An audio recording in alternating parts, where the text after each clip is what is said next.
Hello students, welcome to part 2 of chapter 3 और आज हम करने वाले हैं द एक्सरसाइज क्वेश्चंस। तो हमने सेपरेशन ऑफ सब्सटेंसेस वाला चैप्टर पूरा कंप्लीट कर लिया है और अभी हम हैं पेज नंबर 29 पर। Question number 1, why do we need to separate different components of a mixture? Give 2 examples. तो हमको क्यों एक मिक्सचर से दो या दो से अधिक चीजों को अलग करने की जरूरत पड़ती है? तो दो एग्जाम्पल्स हमको पूछे गए हैं, तो हम ऐसा बोल ही सकते हैं कि when we have a mixture might be there are two components which are present over there and both are useful. Example, suppose a mixture of rice and dal, both are useful, so I need to separate them out. Or maybe there is a particular mixture in which one of the components is useful and another component is not. So in that case also we need to separate out these two components from the mixture. For example, maybe rice and stones in it. चलिए आते हैं question number 2 पे। What is winnowing and where is it used? तो winnowing क्या है ये हमने अपने वीडियो में अच्छी तरह से देखा है। वापस से आप पार्ट 1 को देखिए, विनोइंग का कॉन्सेप्ट वहां से देखिए, आपको आसानी से इस क्वेश्चन का आंसर मिल जाएगा। चले आते हैं क्वेश्चन नंबर 3 में। How will you separate husk और dirt particles from a given sample of pulses before cooking? तो हमने बहुत सारे मेथड्स देखे हैं, थ्रेशिंग देखा है, विनोइंग देखा है, हैंड पिकिंग देखा है। आप इनमें से किसी को भी यूज करके पल्सेस को साफ कर सकते हो बिफोर कुकिंग। साथ में मैंने पार्ट 1 के वीडियो में बताया था कि पल्सेस या राइस को जब हम कुक करने जाते हैं तो उसके पहले हम उसको पानी से धोते हैं for the purpose of sedimentation. तो उसको भी आपको इंक्लूड करना पड़ेगा इस क्वेश्चन के आंसर में।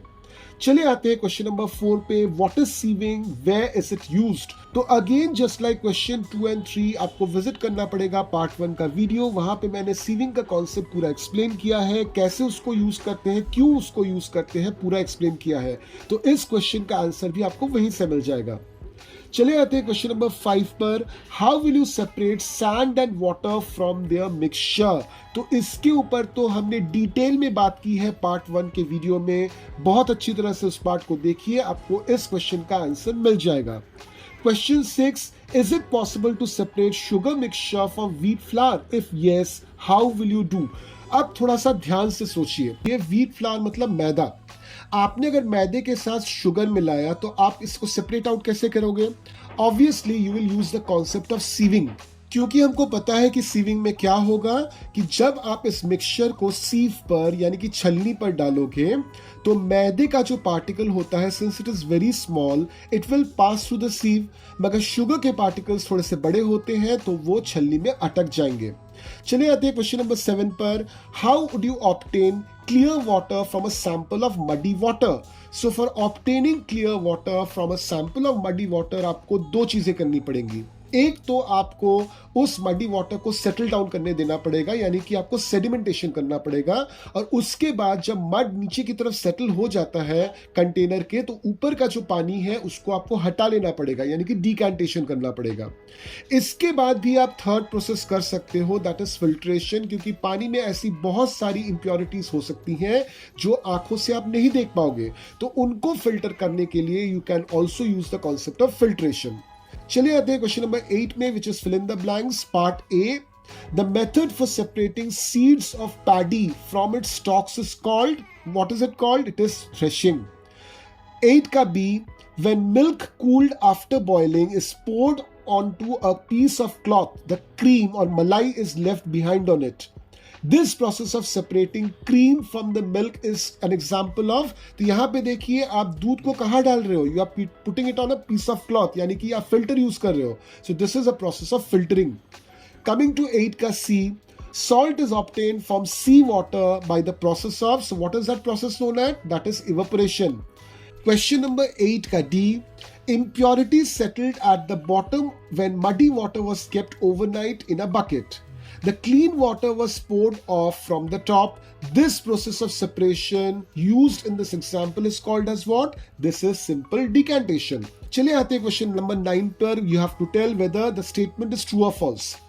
तो 9 के ए को देखिए, अ mixture of milk and water can be separated by filtration. Absolutely not. Filtration आप तभी यूज कर सकते हो जब इम्प्योरिटी जो है वो वाटर में सॉल्यूबल नहीं होता है। अगर वो वाटर के साथ सॉल्यूबल हो जाता है तो आप उसको फिल्ट्रेशन के जरिए अलग नहीं कर सकते। So this is false.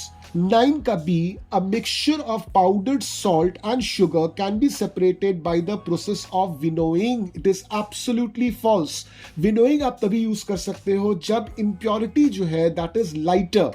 तो अब अगर आप मिक्सचर बनाते हो सॉल्ट और शुगर का, तो यहाँ पे सॉल्ट और शुगर दोनों ही सेम वेट के हैं, तो इस केस में आप विनोइंग यूज नहीं कर पाओगे।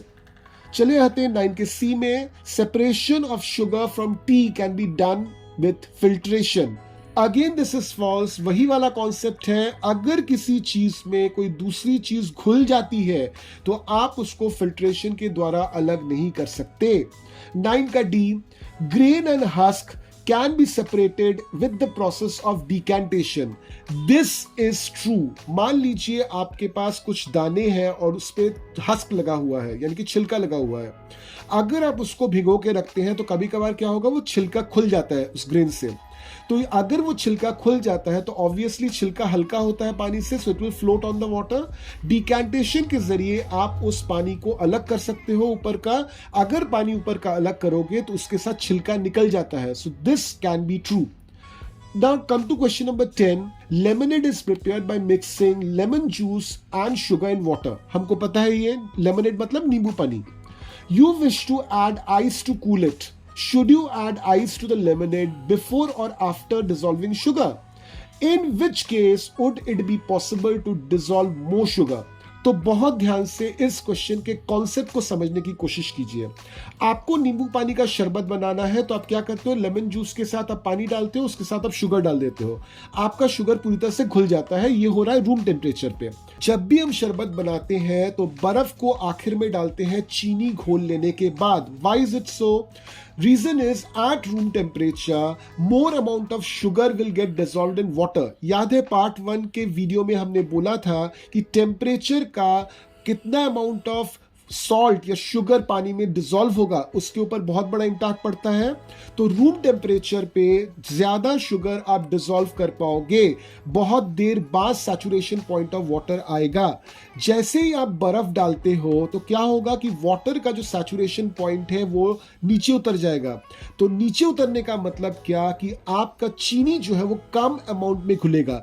इसलिए आप जब भी शरबत बनाते हो पहले चीनी को घोल लेते हो and then you add the ice. अब आपसे पूछा गया है कि किस केस में आप ज्यादा शुगर डिसॉल्व कर पाओगे। तो हमको पता है कि अगर मैंने पानी को गर्म कर दिया तो in that case what happens, more amount of sugar will get dissolved. तो ये चीजें आपको बहुत ध्यान से समझनी पड़ेंगी जो इस क्वेश्चन में आपको पूछा गया है। If the temperature is low, less amount of sugar will get dissolved in water.